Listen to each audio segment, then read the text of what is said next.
Na Chadema kutaka kuzuia uchaguzi huu ambao ni takwa la kikatiba, ni kuvunja katiba, si kuvunja katiba. Kuzuia hakuna sehemu ambayo inasema kuzuia ni kosa la jinai. Kama una uwezo wa kushawishi wanachama wako wasishiriki uchaguzi, usitumie kauli ya kuzuia uchaguzi. Hakuna kosa lolote kwenye sura 7 ya sheria ya uchaguzi linaloitwa kuzuia uchaguzi. Kuzuia uchaguzi kwa namna yoyote ile ni kosa la kisheria. Mimi nimeisoma sheria yote hii sura.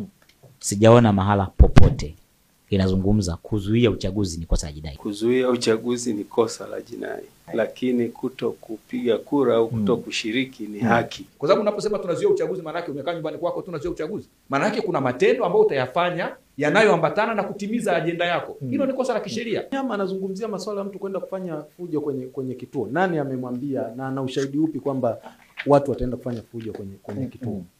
Ana ushahidi upi? Hakuna. Unaposema utakiwasha, utakiamsha, utafanya nini? Unakwenda kiwasha namna gani? Na mengine kauli nyingi ambazo zimetolewa za namna hiyo. Atakifanya Kilimanjaro hapa ni kwamba anaweka maneno. Watu wamesema atakinukisha, ama watakiwasha, watachoma moto. Mimi siona popote amesema atawasha moto. Unasema tunakwenda tutakiwasha. Unawasha nini?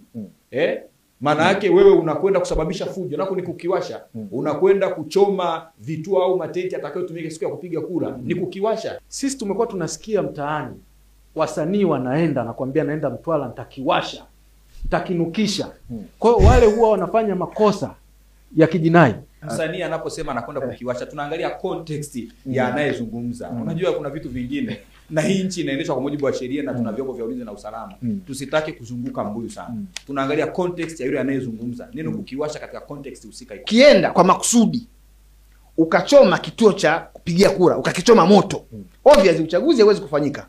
Na utashtakiwa kwa kuchoma moto kituo ambacho matokeo yake ni kuzuia nini? Uchaguzi usifanyike. Sisi tungesubiri wao watafanya nini. Halafu ndio tuone kama kuna kosa.